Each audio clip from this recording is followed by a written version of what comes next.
നമസ്കാരം. ഞാൻ NGR നമ്പൂതിരി. നിങ്ങൾക്കെല്ലാവർക്കും എൻ്റെ ചാനലിലേക്ക് ഹാർദമായ സ്വാഗതം. ഇന്നു ഞാൻ എൻ്റെ കഥാപ്രേമികളോട് പറയാൻ പോകുന്ന മറ്റൊരു കഥയുടെ പേരാണ് ചിറ്റൂർക്കാവിൽ ഭഗവതി. ജയന്തേ മംഗളാകാരേ ഭദ്രകാളി കപാലിനി. ചിറ്റൂർക്കാവ് കൊച്ചി രാജ്യത്തിൻ്റെ കിഴക്കേ അറ്റത്തുള്ളതും ബ്രിട്ടീഷ് രാജ്യത്താൽ ചുറ്റപ്പെട്ടതുമായ ചിറ്റൂർ താലൂക്കിൽ ചേർന്ന ചിറ്റൂർ ദേശത്തു തന്നെയാണ്. അവിടെ പ്രതിഷ്ഠിക്കപ്പെട്ടിരിക്കുന്ന ഭദ്രകാളിയെയാണ് ചിറ്റൂർക്കാവിൽ ഭഗവതി എന്ന് പറഞ്ഞു വരുന്നത്. ആ ദേശക്കാര് ആ ദേവിയെ തങ്ങളുടെ പരദേവതയായിട്ട് തന്നെയാണ് ആദരിക്കുകയും ആചരിക്കുകയും ചെയ്തു പോന്നിരുന്നത്. അവർ പണ്ടേ തന്നെ ഭദ്രകാളിയെക്കുറിച്ച് വളരെ ഭക്തിയും വിശ്വാസവുമുള്ളവരായിരുന്നു എന്നുള്ളത് പ്രസിദ്ധമാണ്. ഭഗവതി ആ ദേശക്കാരെക്കുറിച്ച് വളരെ കൃപയോടും വാത്സല്യത്തോടും കൂടി വർത്തിച്ചു പോരുന്നുമുണ്ട്. പണ്ടൊരിക്കൽ കൊങ്ങു രാജ്യാധിപനായ രാജാവ് ചിറ്റൂർ ദേശം പിടിച്ചടക്കാനായി സൈന്യസമേതം ആ ദേശത്ത് വന്നു ചേർന്നു. ചിറ്റൂർ ദേശക്കാരും യുദ്ധവിദഗ്ധന്മാരായിരുന്നതിനാൽ രണ്ട് കൂട്ടരും തമ്മിൽ നേരിട്ട് അതിഭയങ്കരമായ യുദ്ധമുണ്ടായി.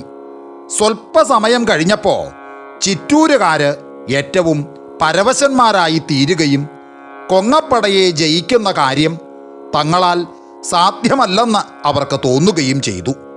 അപ്പോൾ അവരെല്ലാവരും ക്ഷേത്രസന്നിധിയിൽ ചെന്ന് തങ്ങളുടെ പരദേവതയായ ആ ഭഗവതിയെ ഭക്തിപൂർവം വന്ദിച്ചുകൊണ്ട് മനസ്സറിഞ്ഞ് അങ്ങോട്ട് പ്രാർത്ഥിച്ചു. അതു കേട്ട് ആർത്തത്രാണപരായണയും ഭക്തവത്സലയും ലോകമാതാവുമായ ഭഗവതി ഉടൻ പ്രത്യക്ഷമായി പോർക്കളത്തിലെത്തി തൻ്റെ നാന്തകം വാൾകൊണ്ട് കൊങ്ങപ്പടകളെ വെട്ടിവധിച്ചു തുടങ്ങി. ക്ഷണനേരം കൊണ്ട് കൊങ്ങപ്പട മിക്കവാറും നശിച്ചു. ഏതാനും സൈനികന്മാർ പ്രാണഭീതിയോടുകൂടി ഓടി സ്വദേശത്തേക്ക് മടങ്ങിപ്പോവുകയും ചെയ്തു. അപ്പോ കൊങ്ങു രാജാവ് ദേവിയോട് നേരിട്ട് യുദ്ധം തുടങ്ങി. ആ യുദ്ധം ഏറ്റവും ഭയങ്കരം തന്നെയായിരുന്നു. കൊങ്ങു രാജാവ് അന്തകനെ പോലെ ഒരു പോത്തിൻ്റെ പുറത്തു കയറിയായിരുന്നു യുദ്ധത്തിന് വന്നിരുന്നത്. ദേവി തൻ്റെ വാൾ കൊണ്ട് ആ പോത്തിൻ്റെ തല വെട്ടി താഴെയിടുകയും കൊങ്ങു രാജാവിൻ്റെ കഴുത്ത് മുറിച്ച് തല ധാരികന്റെ ശിരസിനെ പോലെ തൃക്കൈയിലെടുക്കുകയും ചെയ്തു. അങ്ങനെ ആ യുദ്ധം അവസാനിച്ചതിൻ്റെ ശേഷം ദേവി ഒരു ശിലാതലത്തിൽ ചെന്നിരുന്ന് വിശ്രമിച്ചു. അപ്പോൾ ദേശക്കാരെല്ലാവരും അവിടെ എത്തി ഭഗവതിയെ കണ്ട് വന്ദിച്ച് സ്തുതിച്ചു. അവരപ്പോ ആ ഭഗവതിയെ കണ്ടത് 8 തൃക്കൈകളോടുകൂടിയാണ്.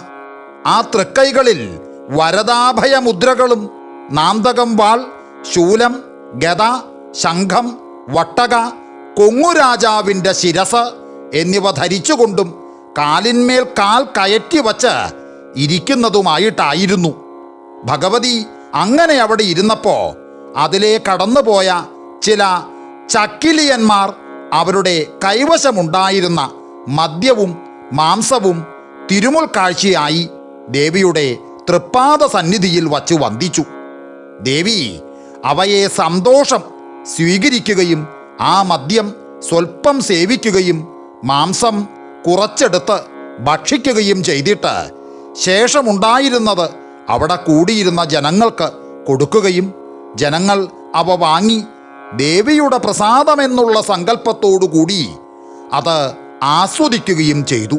അപ്പോഴേക്കും ദേവി അവിടെ നിന്ന് അന്തർധാനം ചെയ്ത് കളയുകയാൽ ആ ദിവ്യസ്വരൂപം അവർക്കാർക്കും പിന്നെ കാണാൻ കഴിഞ്ഞില്ല. അതിനാൽ പിന്നെ ആ ദേശക്കാരായ എല്ലാവരും കൂടി ദേവിയുടെ ഈ ദിവ്യസ്വരൂപം നമുക്ക് എന്നും കണ്ടു വന്ദിക്കുന്നതിനായി ഇപ്പോൾ നമ്മൾ കണ്ടതുപോലെ തന്നെ ഒരു വിഗ്രഹമുണ്ടാക്കിച്ച് ഇവിടെ പ്രതിഷ്ഠിക്കണം എന്ന് നിശ്ചയിച്ച് അപ്രകാരമൊരു വിഗ്രഹം മണ്ണുകൊണ്ടുണ്ടാക്കിച്ച് ചൂളയിൽ വച്ച് തയ്യാറാക്കി. ആ സമയത്ത് ഒരു യോഗിനി അവിടെ വന്നു ചേരുകയും ആ ബിംബമെടുത്തു കൊണ്ടുപോയി നിശ്ചിത സ്ഥലത്ത് പ്രതിഷ്ഠിക്കുകയും ചെയ്തിട്ട് ഉടൻ തന്നെ അദൃശ്യയായി ഭവിക്കുകയും ചെയ്തു. ആ യോഗിനി ആരാണെന്നും എവിടെ നിന്നാണ് വന്നതെന്നും എങ്ങോട്ടാണ് പോയതെന്നും ആർക്കും നിശ്ചയില്ല. പ്രതിഷ്ഠിച്ചത് പൂർവക്ഷേത്രത്തിൻ്റെ കിഴക്കുവശത്ത് സ്വൽപ്പം തെക്കോട്ടു മാറിയാണെന്ന് ഇപ്പോഴും എല്ലാവർക്കും കണ്ടറിയാവുന്നതാണ്. ഈ പ്രതിഷ്ഠ നടന്നത് കൊല്ലവർഷം 71 കുംഭമാസം 26-ാം തീയതി ആയിരുന്നു എന്നാണ് പറഞ്ഞു വരുന്നത്. ബിംബപ്രതിഷ്ഠ കഴിഞ്ഞാൽ ഉടനെ ഒരു നിവേദ്യം കഴിക്കേണ്ടത് അത്യാവശ്യമാണല്ലോ. അതിനെന്താ വേണ്ടതെന്ന് അവിടെ കൂടിയിരുന്നവരെല്ലാവരും കൂടി അങ്ങോട്ട് ആലോചിച്ചു. അപ്പോൾ അവരിൽ ദേവീ ഭക്ത ശിരോമണിയും ജ്ഞാനിയുമായിരുന്ന ഒരു നായര് ചക്കിലിയന്മാർ കൊടുത്ത മദ്യവും മാംസവും ദേവി സസന്തോഷം സ്വീകരിച്ചുല്ലോ. അതിനാൽ ഇപ്പോഴും അവ തന്നെ മതി എന്ന് വിധിക്കുകയും അത് എല്ലാവരും സമ്മതിക്കുകയും ചെയ്തു. ഉടനെ അപ്രകാരം വിധിച്ച ആ നായർ തന്നെ അവിടെ നിന്ന് പോയി കുറച്ച് മദ്യവും മാംസവും കൊണ്ടുവന്ന് ദേവിക്ക് നിവേദിച്ചു. നിവേദ്യം കഴിഞ്ഞതിൻ്റെ ശേഷം നിവേദിക്കപ്പെട്ട ആ സാധനങ്ങൾ അവിടെ കൂടിയിരുന്നവർക്കെല്ലാം കുറേശ്ശെ കൊടുക്കുകയും എല്ലാവരും ദേവീ പ്രസാദമെന്നുള്ള സങ്കല്പത്തോടുകൂടി അവ വാങ്ങി സേവിക്കുകയും ഭക്ഷിക്കുകയും ഒക്കെ ചെയ്തു. പിന്നെ അതവിടെ പതിവായി തീർന്നു. ഇപ്പോഴും അവിടെ മദ്യവും മാംസവും തന്നെയാണ് പതിവ്. നിവേദിക്കുന്നത് നായന്മാരുമാണ്. എന്നാൽ ഇവിടെ ചില വിശേഷ ദിവസങ്ങളിലല്ലാതെ ദിവസം തോറും പൂജ പതിവില്ല. എങ്കിലും അവിടെ 2 നേരവും വിളക്ക് വയ്ക്കുക പതിവുണ്ട്. അതല്ലാതെ വേറെ യാതൊന്നുമില്ല. എന്നാൽ ആദ്യമുണ്ടായതായ മൂലക്ഷേത്രത്തിൽ അങ്ങനെയൊന്നുമല്ല. അവിടെ പതിവായി 2 നേരവും പൂജയുണ്ട്. അത് നടത്തുന്നത് ബ്രാഹ്മണരാണ്. അവിടെ നായന്മാരെ പൂജിക്കുകയും മദ്യവും മാംസവും നിവേദിക്കുകയും ഒന്നും പതിവില്ല. അവിടത്തെ ചട്ടവട്ടങ്ങളെല്ലാം സാധാരണ ക്ഷേത്രങ്ങളിലെ പോലെ തന്നെയാണ്. മദ്യമാംസാദികളൊന്നും ആ ക്ഷേത്രത്തിൻ്റെ അടുക്കലെങ്ങും കൊണ്ടുചെല്ലാൻ തന്നെ പാടില്ല. കൊണ്ടുചെന്നാൽ ക്ഷേത്രം അശുദ്ധമാകുമെന്നും പിന്നെ അവിടെ ശുദ്ധികലശം മുതലായവയൊക്കെ നടത്തണമെന്നുമാണ് വെച്ചിരിക്കുന്നത്. അവിടെ ഭഗവതിയുടെ ചൈതന്യം സാമാന്യത്തിലധികമായി കണ്ടുവരുന്നുമുണ്ട്. അവിടെ ഭജനമിരുന്ന് ആ ദേവിയെ സേവിച്ചാൽ ഭേദമാകാത്ത രോഗവും ഒഴിയാത്ത ബാധയും സാധിക്കാത്ത കാര്യവും ഒന്നും തന്നെ ഇല്ലെന്ന് തീർച്ചയായി പറയാം. ആ ദേവീ സന്നിധിയിൽ ഭജനമിരുന്നിട്ട് അപസ്മാരം, ഉന്മാദം മുതലായവ ഭേദമായി സ്വസ്ഥതയെ പ്രാപിച്ചവരായി ഇപ്പോഴും പലരുമുണ്ട്. ഈ അടുത്ത കാലത്ത് തന്നെ സന്തതിയില്ലാഞ്ഞിട്ട് അവിടെ ഭജനമിരുന്ന് സൽസന്താനങ്ങളെ ലഭിച്ചവരുടെ സംഖ്യ ഒട്ടും ചില്ലറയല്ല. ആ ദേശക്കാർക്ക് പണ്ടുണ്ടായിരുന്നത് പോലെ പരസ്പരം സ്നേഹവും വിശ്വാസവും ഐക്യമത്യവും ഇപ്പോൾ ഇല്ലെന്ന് അവരിൽ തന്നെ ചിലരൊക്കെ പറഞ്ഞ് ഈയിടെ കേട്ടു തുടങ്ങിയിട്ടുണ്ട്. എങ്കിലും ആ ദേവീക്ഷേത്രത്തിൽ പൂർവന്മാർ നടത്തിപ്പോന്നിരുന്ന അടിയന്തരങ്ങളെല്ലാം ആധുനികന്മാരും നടത്തിപ്പോരുന്നുണ്ട്. അവിടെ ആണ്ടുതോറും പതിവായി ദേശക്കാർ നടത്തിപ്പോരുന്ന അടിയന്തരങ്ങളിൽ പ്രധാനമായത് മണ്ഡലവിളക്കും കൊങ്ങപ്പടയുമാണ്. മണ്ഡലവിളക്ക് എന്ന് പറഞ്ഞാൽ വൃശ്ചികമാസം 1-ാം തീയതി മുതൽ 41 ദിവസം ക്ഷേത്രത്തിൽ നിറമാലയും വിളക്കും നടത്തുകയാണ്. അത് ഇഷ്യു വളരെ കേമായിട്ടുള്ള ഒരടിയന്തരമാണെന്നുള്ളതിന് സംശയമില്ല. അതിൻ്റെ ഒടുവിലത്തെ ദിവസം അടിയന്തരം നടത്തിപ്പോരുന്നത് കൊച്ചി സർക്കാരിൽ നിന്നാണ്. അതിന് പണ്ടാരവിളക്കെന്നാണ് പേരു പറഞ്ഞു പോരുന്നത്. ഭക്തിരസപ്രധാനമായ ഈ അടിയന്തരത്തിൽ ഭാരവാഹികളല്ലാത്തവരും ദേവീ ദർശനത്തിനായി അവിടെ ധാരാളം വന്നുകൂടാറുണ്ട്. കൊങ്ങപ്പട എന്ന ആഘോഷം പണ്ട് കൊങ്ങുരാജാവ് ചിറ്റൂർ ദേശം പിടിച്ചടക്കാനായി സൈന്യസമേതം അവിടെ വരികയും ചിറ്റൂർ ഭഗവതി അവരെ സംഹതരാക്കുകയും ചെയ്തതിൻ്റെ സ്മാരകമായി ആണ്ടുതോറും നടത്തി വരുന്നതും വളരെ കേമമായിട്ടുള്ളതാണ്. അതിൽ പല വിധത്തിലുള്ള വേഷങ്ങളുടെ പുറപ്പാടും മറ്റുമുള്ളതിനാൽ അത് സകല രസസമ്പൂർണമായ ഒരാഘോഷമാണെന്ന് തന്നെ പറയാം. അതിൻ്റെ ഓരോ ചടങ്ങുകൾ കുംഭമാസത്തിൽ ശിവരാത്രിക്ക് മുമ്പ് തുടങ്ങിയാൽ മീനമാസത്തിലാണ് അവസാനിക്കുന്നത്.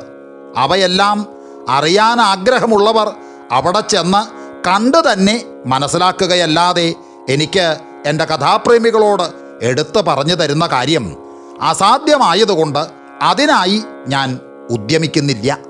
ചിറ്റൂർ ഭഗവതി ആർത്തത്രാണപരായണയും ആശ്രിത വത്സലയുമാണെന്നുള്ളത് കൊങ്ങപ്പടയെ സംഹരിച്ചതുകൊണ്ട് തന്നെ നമുക്ക് സ്പഷ്ടമാണല്ലോ. അതുകൂടാതെയും അതിലേക്ക് അനേകം ദൃഷ്ടാന്തങ്ങളുണ്ട്. അവയെല്ലാം വിവരിക്കുന്ന കാര്യം ലേശം ദുഷ്കരമായതുകൊണ്ട് അതിൽ ചിലത് മാത്രം ചുരുക്കത്തിൽ എൻ്റെ കഥാപ്രേമികളോട് ഞാൻ പറയാം. ചിറ്റൂരിൽ നിന്ന് ഏകദേശം 4 നാഴിക അകലെ ബ്രിട്ടീഷ് മലബാറിൽ പെരുവെമ്പ് എന്നൊരു ദേശമുണ്ടല്ലോ. അവിടെ ഉണ്ടായിരുന്ന ഒരു നായർക്ക് ചിറ്റൂര് ഒരു വീട്ടിൽ സംബന്ധമുണ്ടായിരുന്നു. സംബന്ധം ചെയ്യപ്പെട്ട സ്ത്രീയുടെ വീട്ടിൽ ധാരാളം സമ്പത്തും ഉണ്ടായിരുന്നു എന്ന് മാത്രമല്ല, ആ സ്ത്രീയെ ആ വീട്ടിലുള്ളവർ വളരെ വാത്സല്യത്തോടു കൂടിയാണ് വളർത്തിയിരുന്നത്. അതിനാൽ ആ സ്ത്രീയുടെ മാതാപിതാക്കന്മാരും മാതുലന്മാരും അമൂല്യങ്ങളായ അനേകം ആഭരണങ്ങൾ ഉണ്ടാക്കിച്ചു കൊടുത്തിരുന്നു. ആ സ്ത്രീ മിക്ക സമയത്തും അവയെല്ലാം അണിഞ്ഞുകൊണ്ട് തന്നെയാണ് നടക്കുക പതിവ്.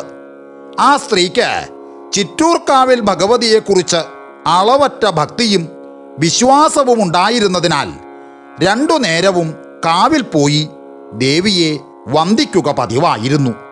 കാവിൽ പോകുന്ന സമയങ്ങളിൽ ആ സ്ത്രീ തൻ്റെ ആഭരണങ്ങളെല്ലാം എടുത്ത് അണിയാതെ ഇരിക്കാറില്ല.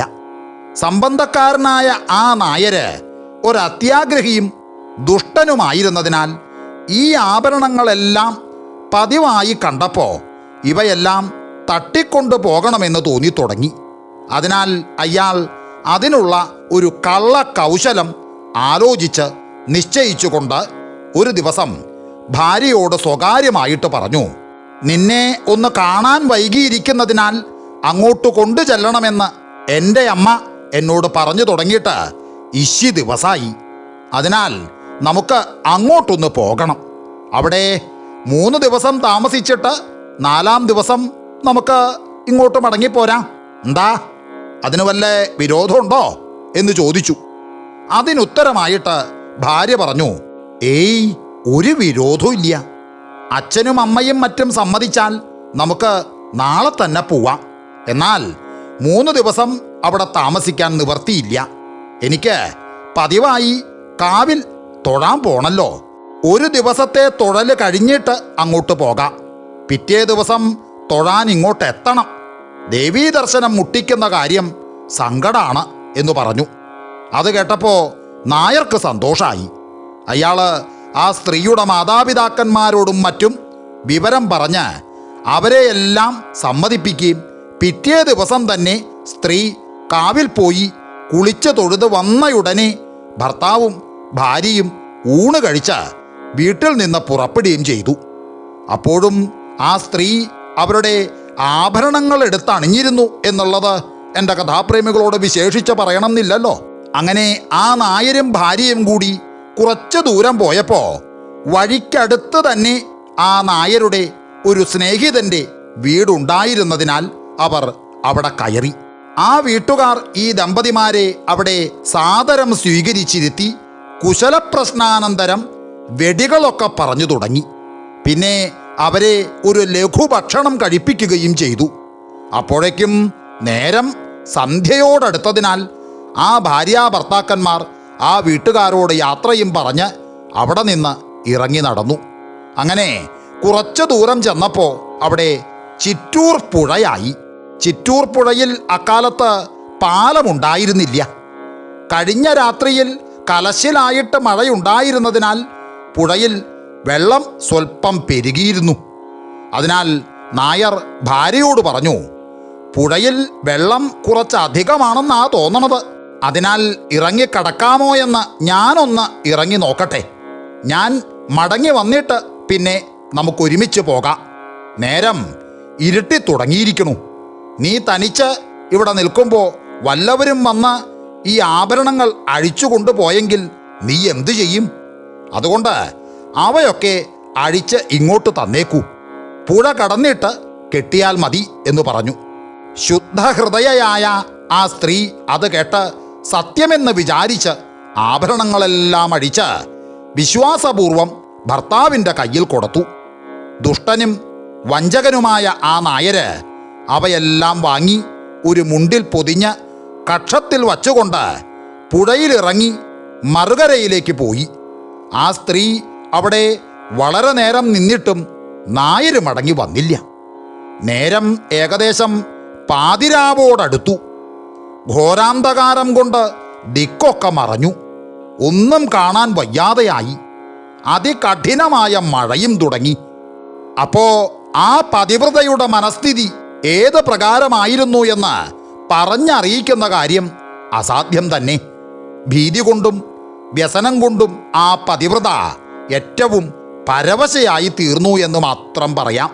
നിസ്സഹായയും ദുസ്സഹ ദുഃഖമഗ്നയുമായി തീർന്ന ആ സാധ്വി ഉടനെ തൻ്റെ പരദേവതയായ ഭഗവതിയെ ഭക്തിപാരവശ്യങ്ങളോടുകൂടി അങ്ങോട്ട് വിളിച്ച് കരഞ്ഞ് പ്രാർത്ഥിച്ചു തുടങ്ങി. അയ്യോ എൻ്റെ അമ്മേ, നിസ്സഹായയായി തീർന്നിരിക്കുന്ന ഈ അഗതിയെ രക്ഷിക്കണേ. അമ്മയല്ലാതെ അടിയന് വേറെ ഒരു ശരണവുമില്ല.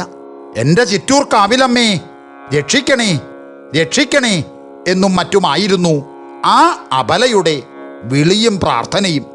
അങ്ങനെ ആ സ്ത്രീ കുറച്ചു നേരം ദേവിയെ വിളിച്ച് പ്രാർത്ഥിച്ചപ്പോൾ ഒരു സ്ത്രീ ഒരു വിളക്കും കൊണ്ട് അവിടെ എത്തി. എന്നിട്ട് ആ പതിവ്രതയോട് ആ വിളക്കുമായി വന്ന സ്ത്രീ ചോദിച്ചു, ഹേയ്, ഇനിയിപ്പോ എന്തിനാ അവിടെ നിൽക്കണേ? നമുക്ക് വീട്ടിലേക്ക് പോവാം. നേരം പാതിരാവായിരിക്കുന്നു. എന്തായാലും നിന്റെ ഭർത്താവ് ഈ ഇരുട്ടിലകപ്പെട്ട് വഴി തെറ്റി എവിടെയോ പോയി. നാളെ നേരത്തെ അങ്ങ് വരും എന്നു പറഞ്ഞു. ആ സ്ത്രീയുടെ ഭാവവും പെരുമാറ്റവും സംസാരവുമൊക്കെ കണ്ടപ്പോൾ അത് തൻ്റെ പെറ്റമ്മ തന്നെയാണെന്ന് തോന്നുകയാൽ ആ പതിവ്രത സന്തോഷിച്ച് അവരുടെ കൂടെ പോയി. അങ്ങനെ രണ്ടുപേരും തമ്മിൽ ഓരോ വർത്തമാനങ്ങളും പറഞ്ഞുകൊണ്ട് നടന്ന് വീട്ടിലെത്തി വിളിച്ച് വാതിൽ തുറപ്പിച്ചപ്പോൾ ആ പതിവ്രതയുടെ സാക്ഷാൽ പെറ്റമ്മ അവിടെ തന്നെ ഉണ്ടായിരുന്നു. പുഴക്കടവിൽ നിന്ന് ആ സ്ത്രീയെ വീട്ടിൽ കൊണ്ടുചെന്നാക്കിയ അമ്മ അവരുടെ കയ്യിലുണ്ടായിരുന്ന ആ വിളക്കോടുകൂടി അപ്പോഴേക്കും അദൃശ്യയായി തീരുകയും ചെയ്തു. പിന്നെ വീട്ടിലുണ്ടായിരുന്ന സാക്ഷാൽ അമ്മ മകളോട് അവൾ ഭർത്താവോടുകൂടി പോയിട്ട് പിന്നെയുണ്ടായ കഥകളൊക്കെ ചോദിക്കുകയും മകൾ എല്ലാം വിസ്തരിച്ച് പറഞ്ഞ് അമ്മയെ കേൾപ്പിക്കുകയും ചെയ്തു. വർത്തമാനങ്ങളെല്ലാം കേട്ടപ്പോൾ ആ അമ്മയ്ക്ക് ആഭരണങ്ങൾ പോയത് കൊണ്ടുള്ള സന്താപത്തേക്കാളധികം മകൾ ആപത്തൊന്നും കൂടാതെ മടങ്ങി വന്നു ചേർന്നതുകൊണ്ടുള്ള സന്തോഷമാണുണ്ടായത്. അങ്ങനെ പിറ്റേ ദിവസം നേരം വെളുത്തപ്പോൾ ആ നായര് ഒരു ഭ്രാന്തനെ പോലെ ഓടി വന്ന് ആ ആഭരണപ്പൊതി ആ വീട്ടിലിട്ടിട്ട് ഒന്നും മിണ്ടാതെ വന്നതുപോലെ തന്നെ ഇറങ്ങി ഓടിപ്പോയി. പിന്നെ അയാളെ കാണാനും അയാളെക്കുറിച്ച് എന്തെങ്കിലും കേൾക്കാനും ആർക്കും സാധിച്ചിട്ടില്ല. നേരം കുറച്ച് പുലർന്നപ്പോഴേക്കും ഈ വർത്തമാനങ്ങളെല്ലാം കർണാകർണികയാൽ ആ ദേശത്ത് എല്ലാവരും അറിഞ്ഞു. ഉടനെ എല്ലാവരും ക്ഷേത്രസന്നിധിയിൽ കൂടി. അപ്പോഴേക്കും വെളിച്ചപ്പാട് അവിടെ എത്തുകയും ഉടനെ വെളിപാടുണ്ടാവുകയും ജനങ്ങളോട്, നിങ്ങളാരും ഒട്ടും സംശയിക്കണ്ട, എന്നെ ഭക്തിപൂർവം സേവിച്ചു കൊണ്ടിരിക്കുന്ന എൻ്റെ മകൾ എന്നെ വിളിച്ച് കരഞ്ഞപ്പോൾ പുഴക്കടവിൽ ചെന്ന് അവളെ വിളിച്ചു കൊണ്ടുപോയി അവളുടെ വീട്ടിലാക്കിയത് ഈ ഞാനാണ്. ആ വഞ്ചകനെ കൊണ്ട് ആ ആഭരണങ്ങളെല്ലാം മടക്കി കൊടുപ്പിച്ചതും ഞാൻ തന്നെ. ആ ദുഷ്ടൻ്റെ കഥ ഞാൻ കഴിച്ചിരിക്കുന്നു. അവൻ്റെ ശവം പോലും ആർക്കും കാണാൻ കഴിയില്ല എന്ന് കൽപ്പിക്കുകയും ചെയ്തു. ചിറ്റൂർക്കാവിൽ ഭഗവതിയുടെ ഭക്തവാത്സല്യം സീമാതീതമാണെന്നുള്ളതിന് ഇതും ഒരു ഉത്തമ ദൃഷ്ടാന്താണല്ലോ. അങ്ങനെ വെളിച്ചപ്പാടിൻ്റെ കലി അടങ്ങിയതിൻ്റെ ശേഷം നാട്ടുകാരിൽ പ്രധാനന്മാരെല്ലാവരും കൂടി നടയിൽ വച്ച് പെരുവമ്പ് ദേശക്കാരായ നായന്മാരെ കൊണ്ട് മേലാൽ ഒരിക്കലും ചിറ്റൂർ ദേശത്ത് സംബന്ധം ചെയ്യിക്കാൻ പാടില്ല എന്ന് നിശ്ചയം ചെയ്തു. ആ നിശ്ചയത്തെ ഇപ്പോഴും ആ നാട്ടുകാർ ഭേദപ്പെടുത്തിയിട്ടില്ല. ചിറ്റൂർ ഭഗവതിയുടെ ഭക്തവാത്സല്യം അപരിമിതമാണെന്ന് ജനങ്ങൾക്ക് ബോധം വരത്തക്കവണ്ണം അവിടെ നടത്തിയിട്ടുള്ള മറ്റൊരു സംഗതി കൂടി ചുരുക്കത്തിൽ ഞാൻ എൻ്റെ കഥാപ്രേമികളോട് പറയാം. ചിറ്റൂരുള്ള ഒരു നായർ ഗ്രഹത്തിലെ കുപ്പാണ്ടി എന്ന പേരായ ഒരു കുട്ടി ഒരു കൊല്ലം മണ്ഡലവിളക്ക് കാണാനായി ഒരു ദിവസം ചില കൂട്ടുകാരോടുകൂടി അമ്പലത്തിലേക്ക് പോയി. കുറച്ചു നേരം വിളക്ക് കണ്ടു നിന്നപ്പോൾ ഉറക്കം കലശലായിട്ട് വരികയാൽ ആ കുട്ടി വടക്കേ നടയിൽ ഒരു സ്ഥലത്ത് ചെന്ന് കിടന്ന് സുഖമായിട്ട് അങ്ങോട്ട് ഉറങ്ങി. വിളക്ക് കഴിഞ്ഞിട്ടും കുപ്പാണ്ടി ഉണർന്നില്ല. വിളക്ക് കഴിഞ്ഞപ്പോൾ ആളുകളൊക്കെ പിരിഞ്ഞു പോയി. എന്നാ കുപ്പാണ്ടിയുടെ കൂട്ടുകാരും അവനെ വിളിക്കാൻ ഓർത്തില്ല. കുപ്പാണ്ടി ഉണർന്നു നോക്കിയപ്പോൾ അവിടെ ആരുമില്ലായിരുന്നു. ആ പ്രദേശമെല്ലാം അന്ധകാരപൂർണമായിരുന്നു. അതിനാൽ കുപ്പാണ്ടി ഏറ്റവും ഭയവിഹ്വലതയോടെ അമ്മേ അമ്മേ എന്ന് ഉറക്കെ അങ്ങോട്ട് വിളിച്ച് കരഞ്ഞു തുടങ്ങി. വീട്ടിൽ കിടന്നുറങ്ങിയാലും ഉണരുമ്പോൾ അടുക്കൽ ആരെയും കണ്ടില്ലെങ്കിൽ അമ്മേ എന്ന് വിളിച്ച് കരയുക അവൻ പതിവായിരുന്നു. അതുപോലെ ഇവിടെയും ചെയ്തു എന്നേ ഉള്ളൂ. എങ്കിലും ആ കുട്ടിയുടെ അമ്മയ്ക്ക് ഭഗവതിയെക്കുറിച്ച് അളവറ്റ ഭക്തിയും വിശ്വാസവും ഉണ്ടായിരുന്നതിനാൽ ആ കുട്ടിയുടെ സങ്കടം ഭഗവതിക്ക് ഏറ്റവും ദുസ്സഹമായി തീർന്നു. കുപ്പാണ്ടി അമ്മയെ വിളിച്ച് കരഞ്ഞ ക്ഷണത്തിൽ ഒരു സ്ത്രീ ഒരു വിളക്കും എടുത്തുകൊണ്ട് അടുക്കൽ ചെന്ന്, ഹേയ്, നീ എന്തിനാ കരയണേ, നമുക്ക് വീട്ടിലേക്ക് പോവാം എന്ന് പറഞ്ഞു ചെന്ന ആ സ്ത്രീ സ്വന്തം അമ്മയാണെന്ന് തോന്നുകയാൽ ആ കുട്ടി സസന്തോഷം അവരുടെ കൂടെ പോയി. അങ്ങനെ വഴിയിൽ വച്ച് ആ കുട്ടി പറഞ്ഞു, അമ്മേ, എനിക്ക് കലശലായിട്ട് വിശക്കണു എന്ന് പറഞ്ഞതിന് മറുപടിയായിട്ട് ആ സ്ത്രീ പറഞ്ഞു, വിഷമിക്കണ്ട, വീട്ടിൽ ചെന്നാൽ അതിന് വല്ലതും സമാധാനം ഉണ്ടാക്കാം എന്ന് പറഞ്ഞു. അങ്ങനെ ഓരോന്ന് പറഞ്ഞുകൊണ്ട് അവർ നടന്നു. അതേ സമയത്ത് വിളക്ക് കഴിഞ്ഞ് കുപ്പാണ്ടി മടങ്ങിയെത്താനുള്ള നേരമായിട്ടും കാണാത്തത് കണ്ടപ്പോൾ വീട്ടിലുണ്ടായിരുന്നവർക്ക് പരിഭ്രമായി. അതിനാൽ അവിടെ നിന്ന് ചിലർ വെളിച്ചവും കൊണ്ട് കുപ്പാണ്ടിയെ അന്വേഷിച്ച് പുറപ്പെട്ടു. അവര് കുറച്ചു ദൂരം ചെന്നപ്പോൾ ഒരു സ്ത്രീ വെളിച്ചം കാണിച്ചുകൊണ്ട് കുപ്പാണ്ടിയെയും കൊണ്ടുവരുന്നത് ദൂരെ വച്ച് തന്നെ കണ്ടു. അവര് അടുത്ത് ചെന്നപ്പോൾ ആ സ്ത്രീ വെളിച്ചത്തോടുകൂടി അങ്ങട് അദൃശ്യയായി തീർന്നു. കുപ്പാണ്ടി മാത്രം വഴിയിൽ നിൽക്കുന്നുണ്ടായിരുന്നു. അതിനാൽ അവർ കുട്ടിയെയും കൊണ്ട് വീട്ടിലെത്തി. അപ്പോൾ കുപ്പാണ്ടിയുടെ സാക്ഷാൽ അമ്മ വീട്ടിലുണ്ടായിരുന്നു. ആ അമ്മ കുട്ടിയോട് ചോദിച്ചു, ഹേയ്, നീ ആരുടെ കൂടെയാ വന്നേ എന്ന് ചോദിച്ചു. അതിന് കുട്ടിയുടെ മറുപടി ഇങ്ങനെയായിരുന്നു, ഹേയ്, അമ്മയല്ലേ എൻ്റെ കൂടെ വിളക്കും കൊണ്ട് എന്നെ കൊണ്ടുപോന്നത്, പിന്നെ ഇങ്ങനെ ചോദിക്കണത് എന്താ? വഴിയിൽ വച്ച് എനിക്ക് വിശക്കണു എന്ന് ഞാൻ പറഞ്ഞപ്പോൾ അതിന് വീട്ടിൽ ചെന്നാൽ സമാധാനം ഉണ്ടാക്കാം എന്ന് അമ്മ തന്നെയല്ലേ എന്നോട് പറഞ്ഞത്. ഇപ്പോ എനിക്ക് വിശക്കണു, എന്നിട്ടിപ്പോ സമാധാനം ഉണ്ടാക്കാത്തത് എന്താ എന്നായിരുന്നു അവൻ്റെ മറുപടി. ഈ മറുപടി കേട്ടപ്പോൾ അവിടെ എല്ലാവരും വിസ്മയിക്കുകയും എല്ലാം ചിറ്റൂർക്കാവിലമ്മയുടെ മായാവിലാസം തന്നെയെന്ന് തീർച്ചപ്പെടുത്തുകയും ചെയ്തു. പിന്നെ അവിടെ ഇരിപ്പുണ്ടായിരുന്ന പഴമോ പലഹാരമോ ഏതാണ്ടൊക്കെ കൊടുത്ത് കുപ്പാണ്ടിയെ സമാധാനപ്പെടുത്തിയതിൻ്റെ ശേഷം എല്ലാവരും കിടന്നുറങ്ങി. ഇനി ഇപ്രകാരമല്ലെങ്കിലും മറ്റൊരു പ്രകാരം ചിറ്റൂർക്കാവിൽ ഭഗവതിയുടെ ഭക്തവാത്സല്യത്തിന് ദൃഷ്ടാന്തമായി അവിടെയുണ്ടായ മറ്റൊരു സംഗതി കൂടി പറയാം. ചിറ്റൂർ തന്നെയുള്ള ഒരു വീട്ടിൽ കുപ്പുവമ്മ എന്നൊരു സ്ത്രീ ഉണ്ടായിരുന്നു. ആ സ്ത്രീ നല്ല പതിവ്രതയും സതൃത്യയും ഭഗവതിയെക്കുറിച്ച് അളവറ്റ ഭക്തിയും വിശ്വാസവുമുള്ള കൂട്ടത്തിലായിരുന്നു. അവർക്ക് ആ ദേശത്തുകാരൻ തന്നെ ആയിരുന്ന ഒരു നാരായണമേനോൻ സംബന്ധം ചെയ്ത് ഭർത്താവായി തീർന്നു. അയാൾ പ്രകൃത്യാ ഒരു വിടനായിരുന്നു. അതിനാൽ അയാൾ ആ ദേശത്തു തന്നെ ഉണ്ടായിരുന്ന മറ്റൊരു സ്ത്രീയിലും അനുരുക്തനായി തീർന്നു. അങ്ങനെ ആ സ്ത്രീയെയും സംബന്ധം ചെയ്യാൻ ഉത്സാഹിച്ചു തുടങ്ങുകയും ചെയ്തു. ആ ഉത്സാഹം നല്ല മുറുക്കമായപ്പോൾ ആ സ്ത്രീ അയാളോട് ചോദിച്ചു, നിങ്ങൾക്ക് ഇപ്പോൾ തന്നെ ഒരു ഭാര്യയില്ലേ? ഇനി ഒരു സംബന്ധം കൂടെ ചെയ്യുന്നത് ന്യായമാണോ? എനിക്ക് ഒരു സപത്നിയായിരിക്കാൻ മനസ്സുമില്ല.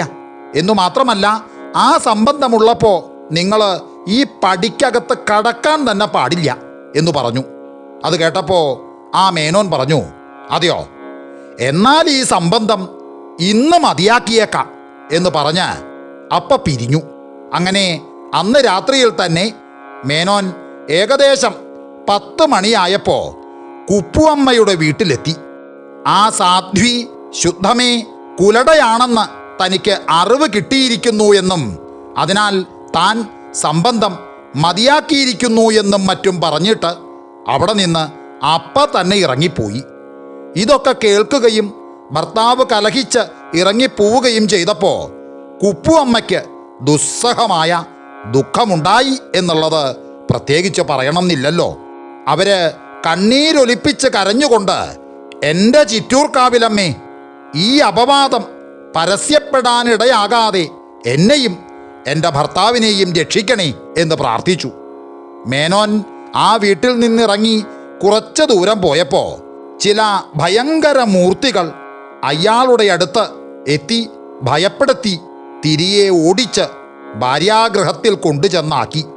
അയാൾ ഭയന്ന് വിറച്ച് അവിടെ ചെന്ന് ആരോടും ഒന്നും മിണ്ടാതെ അകത്ത് കയറി കിടന്നു. അങ്ങനെ പിറ്റേ ദിവസം കാലത്ത് കുപ്പുവമ്മ പതിവ് പോലെ കുളിച്ച് തൊഴാനായിട്ട് കാവിലെത്തി. പിന്നാലെ നാരായണമേനോനും അവിടെ ചെന്ന് ചേർന്നു. ആ സമയത്ത് വെളിച്ചപ്പാട് അവിടെ വരികയും ഉടനെ വെളിപാടുണ്ടാവുകയും ചെയ്തു. എൻ്റെ ഭക്തയും സധൃത്യയുമായിരിക്കുന്ന ഈ മകളെക്കുറിച്ച് ഇന്നലെ അപവാദങ്ങൾ പറഞ്ഞ് രാത്രിയിൽ അവിടെ നിന്നിറങ്ങിപ്പോയിട്ട് മടങ്ങി അങ്ങോട്ട് തന്നെ ചെന്നതെന്തിനാ? പറയാൻ ഇത്തിരി മടിയും നാണമൊക്കെ ഉണ്ടാവും അല്ലേ? എന്നാ ഞാൻ തന്നെ പറയാം. വഴിയിൽ വച്ച് തടുത്തതും മടക്കി അയച്ചതും എൻ്റെ പരിവാരങ്ങളാണ്. ഇനിയൊരിക്കൽ ഇങ്ങനെ പറയുകയോ പ്രവർത്തിക്കുകയോ ചെയ്താൽ അവർ എൻ്റെ മകനെ ചീന്തി ചോര കുടിക്കും. ഓർമ്മ ഉണ്ടായിരിക്കട്ടെ എന്ന് കൽപ്പിച്ചു. അതു കേട്ട് മേനോൻ ഏറ്റവും ഭയത്തോടും ഭക്തിയോടും കൂടി സാഷ്ടാംഗം അങ്ങോട്ട് നമസ്കരിച്ച് പറഞ്ഞു, എൻ്റെ അമ്മേ, എൻ്റെ പൊന്നമ്മേ, സമസ്ത അപരാധങ്ങളും പുറത്ത് രക്ഷിക്കണം. ഇനി ഒരിക്കലും അങ്ങനെ പറയുകയും പ്രവർത്തിക്കുകയും ചെയ്യുകയില്ല എന്നുണർത്തി. അത് കേട്ട ഉടനെ വെളിപാട് കൊണ്ട വെളിച്ചപ്പാട് പറഞ്ഞു, എന്നാൽ നല്ല നിശ്ചയമുണ്ടെങ്കിൽ എൻ്റെ ആയുധം തൊട്ട് അങ്ങനെ സത്യം ചെയ്യുക എന്ന് കൽപ്പിച്ചിട്ട് നാന്തകം വാൾ നീട്ടി കാണിച്ചു. ഉടനെ മേനോൻ ആ പള്ളിവാൾ തൊട്ടുകൊണ്ട്, ഞാൻ ഇന്നലെ പറയുകയും പ്രവർത്തിക്കുകയും ചെയ്തതുപോലെ ഇനി ചെയ്യില്ല, ഇത് സത്യം സത്യം സത്യം എന്ന് സത്യം ചെയ്തു. ഉടനെ വെളിച്ചപ്പാടിൻ്റെ കലി അടങ്ങുകയും എല്ലാവരും പിരിഞ്ഞു പോവുകയും ചെയ്തു. കുപ്പുവമ്മയ്ക്ക് അപ്പോളുണ്ടായ സന്തോഷവും മേനോനുണ്ടായ ലജ്ജതയും എത്രമാത്രമായിരുന്നു എന്ന് പറയാൻ പ്രയാസ. മേനോൻ പിന്നെ വിടത്വം വിട്ട് കുപ്പുവമ്മയുടെ സംബന്ധം മുറയ്ക്ക് നടത്തിക്കൊണ്ടിരുന്നു. അതുപോലെ തന്നെ പണ്ട് ചിറ്റൂരുണ്ടായിരുന്ന പരദേശ ബ്രാഹ്മണർക്ക്, അതായത് പട്ടന്മാർക്ക്, ആ കാവിലെ ഭഗവതിയെക്കുറിച്ച് ഭക്തി ഉണ്ടായിരുന്നില്ല എന്ന് മാത്രമല്ല, കുറേശ്ശെ പുച്ഛവുമുണ്ടായിരിക്കുകയും ചെയ്തു. അവിടെയുള്ള ഈ ക്ഷേത്രത്തിലെ ഭഗവതിക്ക് മദ്യവും മാംസവും നിവേദിക്കുകയും നായന്മാര് പൂജ കഴിക്കുകയും ചെയ്യുന്നത് കൊണ്ടായിരുന്നു അവർക്ക് പുച്ഛം. അവിടെയുള്ള ലങ്കേശ്വരം ഗ്രാമത്തിലെ ശിവനെ മാത്രമേ അവർ വന്ദിച്ചിരുന്നുള്ളൂ. ആ ശിവക്ഷേത്രത്തിൽ വേണ്ടുന്ന കാര്യങ്ങളെല്ലാം അവരെല്ലാവരും കൂടി ശ്രമിച്ച് നടത്തിയിരുന്നു എന്നല്ല, ഇപ്പോഴും നടത്തുന്നുമുണ്ട്. ആ ശിവക്ഷേത്രത്തിൽ ആണ്ടുതോറും ധനുമാസത്തിൽ തിരുവാതിര നാൾ പതിവുള്ള രഥോത്സവത്തിൽ ഊരുവലത്തിന് രഥം വലിച്ചുകൊണ്ട് പോവുക തന്നെ ഈ ബ്രാഹ്മണരാണ് പതിവ്. അങ്ങനെ ഒരാണ്ടിൽ ഊരുവലത്തിന് രഥം വലിച്ചുകൊണ്ട് ഭഗവതി ക്ഷേത്രത്തിൻ്റെ വടക്കേ നടയിലെത്തിയപ്പോൾ അവിടെ റോഡിൽ നിന്നിരുന്ന ദേവീഭക്തന്മാരായ ചില നായന്മാരോട്, ഹേയ്, നിങ്ങളുടെ കള്ളു കുടിക്കുന്ന ആ തള്ളയ്ക്ക് ശക്തിയുണ്ടെങ്കിൽ ഈ രഥം ഇവിടെ നിന്ന് ഇളക്കാതെ ഇവിടെ നിർത്തട്ടെ എന്ന് പറഞ്ഞു. പക്ഷേ വളരെ അത്ഭുതം എന്ന് പറയട്ടെ, ഉടനെ ആ തേര് അവിടെ നിന്നു. അവിടെ നിന്ന് ആ രഥം ഇളക്കിക്കൊണ്ടു പോകുന്നതിന് ആ ദേശത്തുണ്ടായിരുന്ന ബ്രാഹ്മണരെല്ലാവരും കൂടി ഉന്തിയും തള്ളിയും പിടിച്ചു വലിച്ചും വളരെ ശ്രമിച്ചു നോക്കി. എങ്കിലും രഥം അവിടെ നിന്ന് കടുകിട മാറിയില്ല. പിന്നെ അവര് ആനകളെ കൊണ്ടുവന്ന് തള്ളിച്ചു നോക്കി. 4-5 വലിയ ആനകൾ മസ്തകം വെച്ച് തള്ളിയിട്ടും മസ്തകം പൊട്ടി ചോര ഒലിച്ചു തുടങ്ങിയതല്ലാതെ തേര് ലേശം പോലും ഇളകിയില്ല എന്ന് മാത്രമല്ല, ദേവിയെ നിന്ദിച്ചു പറഞ്ഞ ആ പട്ടർക്ക് അപ്പോഴേക്കും ശ്വാസം മുട്ടി വയർ വീർത്തു തുടങ്ങി. അദ്ദേഹത്തിന് അവിടെ നിൽക്കാൻ വയ്യാതെയായിട്ട് അദ്ദേഹം മഠത്തിലേക്ക് പോയി. അപ്പോഴേക്കും സുഖക്കേടുകൾ കുറച്ചുകൂടി അങ്ങോട്ട് കലശലായി. മലവും മൂത്രവും പോകാതെയും വീർപ്പ് മുട്ടിയും വയർ വീർത്തും ശരീരമാസകലം കുളിച്ച പോലെ ദേഹം വിയർത്തും പട്ടർ ഏറ്റവും പരവശനായി നിലത്ത് കിടന്ന് ഉരുണ്ടു തുടങ്ങി. ചെന്ന് കണ്ടവർക്കൊക്കെ അദ്ദേഹം അപ്പോൾ മരിക്കുമെന്ന് തോന്നി. അപ്പോ ചിലർ പറഞ്ഞു, ഇത് ഭഗവതിയെ നിന്ദിച്ച് പറഞ്ഞതിൻ്റെ ഫലാണ്. അവിടെ തന്നെ ചെന്ന് അപേക്ഷിച്ചാലല്ലാതെ ഇതിന് സമാധാനം ഉണ്ടാവില്ല എന്ന് പറഞ്ഞു. ഉടനെ ആ പട്ടരുടെ ബന്ധുക്കളായ ചിലർ കാവിലേക്ക് ഓടിപ്പോയി. അവര് നടയിൽ ചെന്ന് അങ്ങടെ താണപേക്ഷിച്ചു. ഉടനെ വെളിച്ചപ്പാട് അവിടെ തുള്ളി വരികയും വെളിപാടുണ്ടാവുകയും ചെയ്തു. അപ്പോ ആ സമയത്ത് അവിടെ ചെന്ന ആ പട്ടരുടെ ബന്ധുക്കൾ പറഞ്ഞു, എൻ്റെ പൊന്നു തമ്പുരാട്ടി, സർവ്വ അപരാധങ്ങളും പുറത്ത് രക്ഷിക്കണം. അയാൾ അറിവില്ലായ്മ കൊണ്ട് അങ്ങനെയൊക്കെ പറഞ്ഞതാണ് എന്നുണർത്തിച്ചു. ആ സമയത്ത് വെളിച്ചപ്പാട് തുള്ളിക്കൊണ്ട് പറഞ്ഞു, ആ എന്നെ നിന്ദിച്ചതുകൊണ്ട് എനിക്കൊന്നുമില്ല. ആ വാക്കുകൾ എൻ്റെ ഭക്തന്മാരായ മക്കൾക്ക് വലിയ സങ്കടം ഉണ്ടാക്കി. അതാണ് എനിക്ക് ദുസ്സഹ ദുഃഖ കാരണമായി തീർന്നത്. രഥം പിടിച്ചു നിർത്തിയിരിക്കുന്നത് എൻ്റെ പരിവാരങ്ങളാണ്. അവർക്ക് എന്നെ നിന്ദിച്ച ആ ആളുടെ പുത്രനെ വെട്ടി ബലി കൊടുത്താലല്ലാതെ രഥം ഇളകുകയും ആ ആളുടെ സുഖക്കേട് മാറുകയുമില്ല. അങ്ങനെ ചെയ്തില്ലെങ്കിൽ ആളുടെ കഥ ഇന്ന് കഴിയും എന്നാണ് കൽപ്പനയുണ്ടായത്. ഈ കൽപ്പന കേട്ടപ്പോൾ ആ ബന്ധുജനങ്ങൾക്ക് അളവറ്റ സങ്കടം ഉണ്ടായി. ആ ബ്രാഹ്മണന് പുരുഷ സന്താനമായിട്ട് ഈ ഒരു കുട്ടി മാത്രമേ ഉണ്ടായിരുന്നുള്ളൂ. ആ കുട്ടിയുടെ കഥ കഴിക്കുക എന്നുള്ള കാര്യം അവർക്ക് എങ്ങനെ സഹ്യമായി തീരും? എങ്കിലും പിന്നീട് അവരെല്ലാവരും കൂടി ആലോചിച്ചപ്പോൾ അവർക്ക് ഒരു ഉപായം തോന്നി. അതെന്താന്ന് വെച്ചാൽ, കൽപ്പന പോലെ ചെയ്യാതിരുന്നാൽ ഒരു സമയം അച്ഛൻ്റെയും മകൻ്റെയും കഥ കഴിഞ്ഞു പോയി എന്ന് വന്നേക്കാം. എന്നാൽ മകൻ പോയാലും അച്ഛൻ ജീവിച്ചിരുന്നാൽ ഭഗവതിയുടെ കൃപ കൊണ്ട് അദ്ദേഹത്തിന് ഇനിയും പുത്രന്മാരുണ്ടാകാം. ഇങ്ങനെ അവരാലോചിച്ച് നിശ്ചയിച്ച് മഠത്തിൽ ചെന്ന് ആ സുഖക്കേടായി കിടന്നിരുന്ന ബ്രാഹ്മണനോട് ഈ സംഗതികളെല്ലാം പറഞ്ഞു. അവർ പറഞ്ഞതെല്ലാം അദ്ദേഹം സമ്മതിച്ചു. അപ്പോഴേക്കും അദ്ദേഹത്തിന് കുറച്ച് സുഖമായി. പിന്നെ അവരെല്ലാവരും കൂടി കുട്ടിയെയും കൊണ്ട് ക്ഷേത്രത്തിലെത്തി. അപ്പോഴും വെളിച്ചപ്പാടിൻ്റെ കലി അടങ്ങിയിട്ടില്ലായിരുന്നു.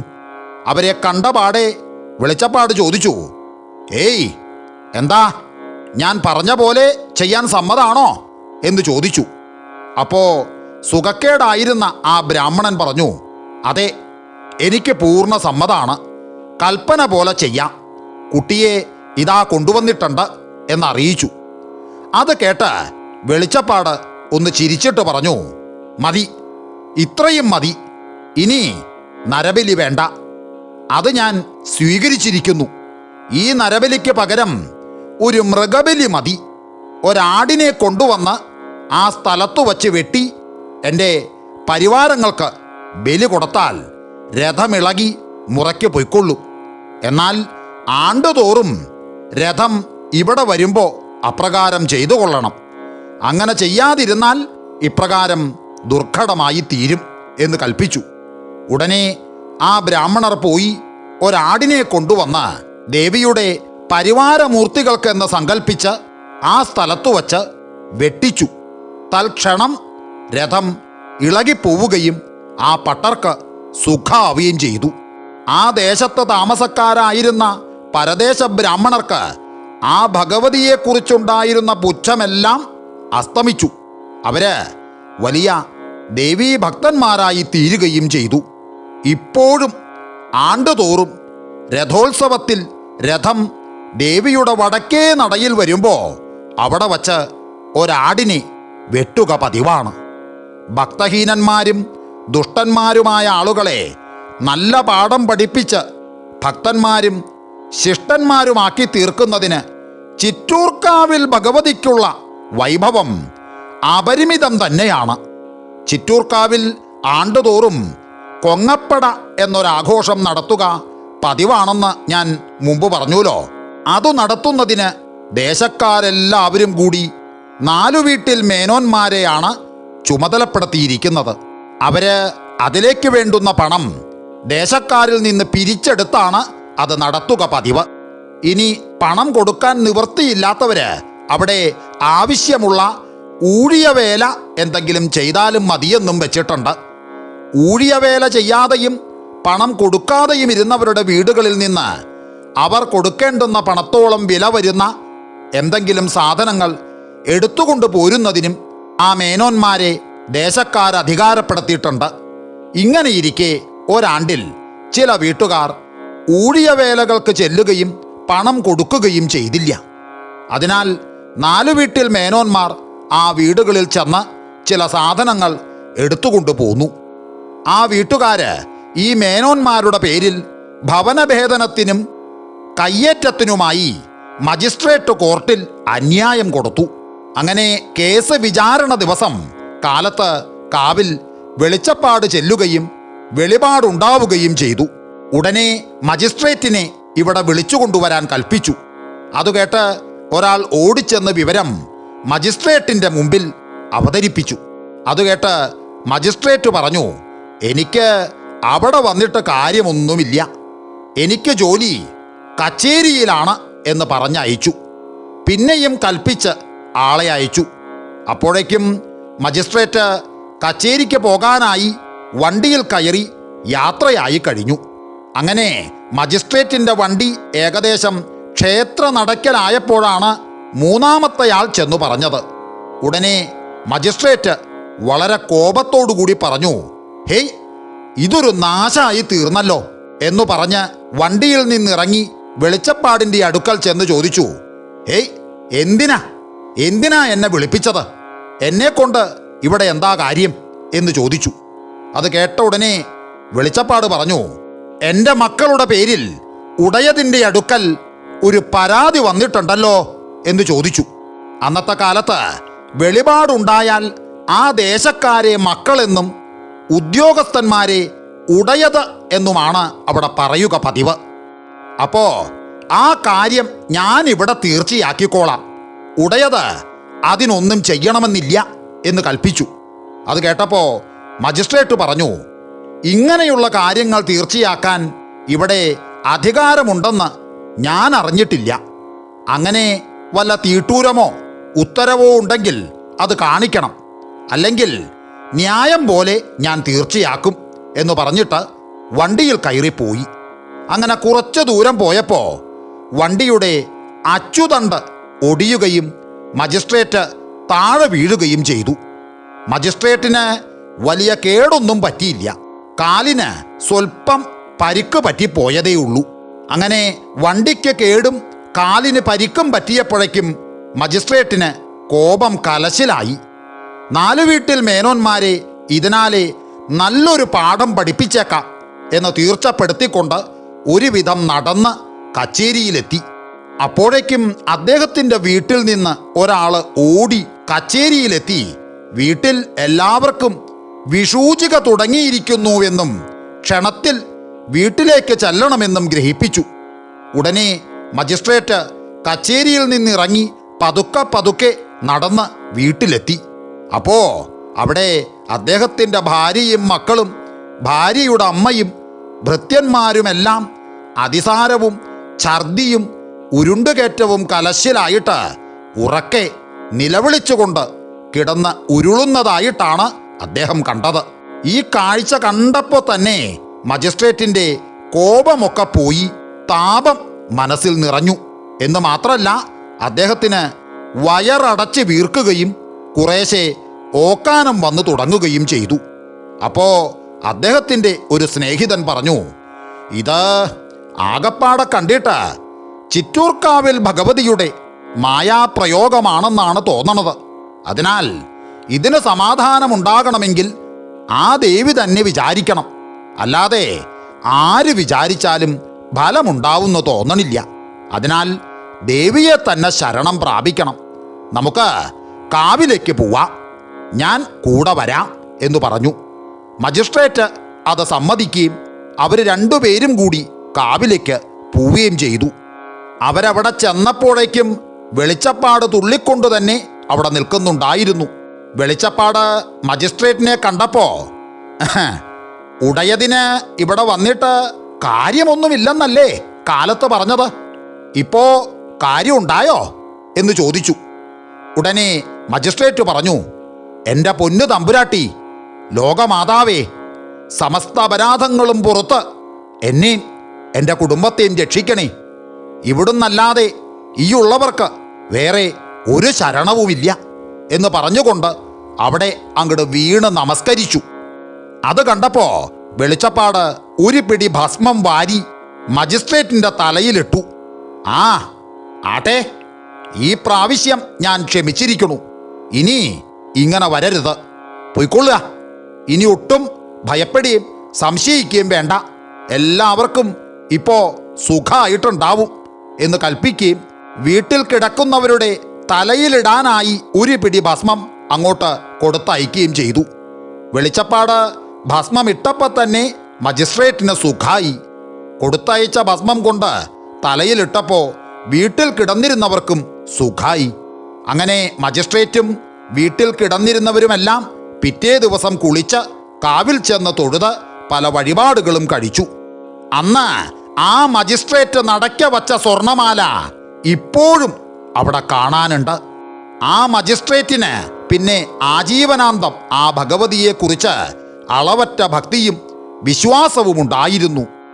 ചിറ്റൂർക്കാവിൽ ഭഗവതിയുടെ പ്രതിഷ്ഠ 2 സ്ഥലത്തുണ്ടെന്നും അവയിൽ ഒരു സ്ഥലത്ത് ശാന്തി, അതായത് പൂജ നടത്തുന്നത് ബ്രാഹ്മണരാണെന്നും അവിടെ എല്ലാ ദിവസങ്ങളിലും പൂജ പതിവുണ്ടെന്നും മറ്റേ സ്ഥലത്ത് ചൊവ്വ വെള്ളി ഈ ആഴ്ചകളിൽ മാത്രമേ പൂജയുള്ളൂ എന്നും അത് നടത്തുന്നത് നായന്മാര്, അതായത് കുളങ്ങര വീട്ടുകാരാണെന്നും ഞാൻ എൻ്റെ കഥാപ്രേമികളോട് മുമ്പ് പറഞ്ഞിട്ടുണ്ടല്ലോ. അങ്ങനെ ഇരിക്കെ ഒരു കാലത്ത് ആ താലൂക്കിൽ തഹസീൽദാരും മജിസ്ട്രേറ്റുമായിരുന്ന ഒരു ഉദ്യോഗസ്ഥൻ ഒരു ഞായറാഴ്ച ദിവസം ക്ഷേത്രത്തിൽ തൊഴാനായി ചെന്നപ്പോൾ അവിടെ ഒരു ശ്രീകോവിൽ തുറക്കാതെയും വിളക്ക് വയ്ക്കാതെയും കിടക്കുന്നത് കണ്ടപ്പോൾ അതിൻ്റെ കാരണവും അവിടത്തെ പതിവുമെല്ലാം അവിടെ കൂടിയ ചിലരോട് ചോദിച്ചറിയുകയും ഇനി മുതൽ ഇവിടെ നായരുടെ ശാന്തി മാറ്റുകയും മംഗലാപുരത്ത് നിന്ന് എംബ്രാന്മാരെ വരുത്തി ശാന്തിയാക്കുകയും പൂജ ദിവസം തോറും തന്നെ ആക്കുകയും ചെയ്യേണ്ടതാണ് എന്ന് മനസ്സിൽ വിചാരിക്കുകയും ചെയ്തുകൊണ്ട് അവിടുന്ന് മടങ്ങിപ്പോയി. അങ്ങനെ അടുത്ത ചൊവ്വാഴ്ച ദിവസം വെളിച്ചപ്പാട് ക്ഷേത്രത്തിൽ ചെല്ലുകയും ഉടനെ വെളിപാടുണ്ടാവുകയും ചെയ്തു. അപ്പോൾ തഹസീൽദാരും അവിടെ എത്തി വിനയാദരഭാവത്തോടുകൂടി ഒതുങ്ങി നിന്നു. അത് കണ്ട് വെളിച്ചപ്പാട് തഹസീൽദാരുടെ അടുക്കൽ ചെന്ന് പറഞ്ഞു, ഉടയതിന് ഞാനോ നാട്ടുകാരോ വേണ്ടത് എന്ന് ചോദിച്ചു.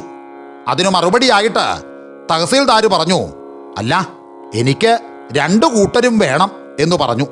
അത് കേട്ടപ്പോൾ വെളിച്ചപ്പാട് പറഞ്ഞു, എന്നാ ഇപ്പോഴത്തെ സ്ഥിതിയിൽ തന്നെ ഇരുന്നാൽ മതി. പരദേശികളെ കൊണ്ട് പൂജ നടത്തിച്ചാൽ നാട്ടുകാർ നശിക്കും. ഇപ്പോഴത്തെ ശാന്തിക്കാരനെ കൊണ്ട് ദിവസം തോറും പൂജ നടത്തിച്ചാൽ ഞാനിവിടെ ഇല്ലാതെയാകും എന്ന് കൽപ്പിച്ചു. അത് കേട്ടപ്പോൾ തഹസീൽദാർ താൻ ആരോടും പറയാതെ മനസ്സിൽ വിചാരിക്കുക മാത്രം ചെയ്ത കാര്യം ദേവി അറിഞ്ഞൂലോ എന്ന് വിചാരിച്ച് വിസ്മയിക്കുകയും അദ്ദേഹത്തിന് ഭഗവതിയെക്കുറിച്ച് മുമ്പുണ്ടായിരുന്ന ഭക്തിയും വിശ്വാസവും ദ്വിഗുണീഭവിക്കുകയും ചെയ്തു. ഭഗവതിയുടെ ഹിതത്തിന് വിരോധമായി താൻ വിചാരിച്ചു പോയല്ലോ എന്ന് വിചാരിച്ച് അദ്ദേഹം അതിന് പ്രായശ്ചിത്തമായി അവിടെ ചില വഴിപാടുകൾ നടത്തുകയും ചെയ്തിട്ടാണ് മടങ്ങിപ്പോയത്. പിന്നീട് കൊല്ലവർഷം 1068-69 ആ ഇടയ്ക്ക് ചിറ്റൂർ ദേശത്ത് നടപ്പുദീനം, അതായത് വിഷൂചിക കുറേശ്ശെ ആരംഭിച്ചു. ആദ്യം അതിനെ ആരും അത്ര വക വച്ചില്ല. ക്രമേണ അത് ജനങ്ങളുടെ മേൽ പടർന്നു പിടിച്ചു. ദിവസം തോറും മരണം വർദ്ധിച്ചു തുടങ്ങി. അപ്പോൾ ജനങ്ങൾ കൂട്ടം കൂടി ക്ഷേത്രനടയിൽ ചെന്ന് എൻ്റെ പൊന്നമ്മേ തമ്പുരാട്ടി സങ്കടം തീർത്ത് രക്ഷിക്കണേ എന്ന് പ്രാർത്ഥിച്ചു.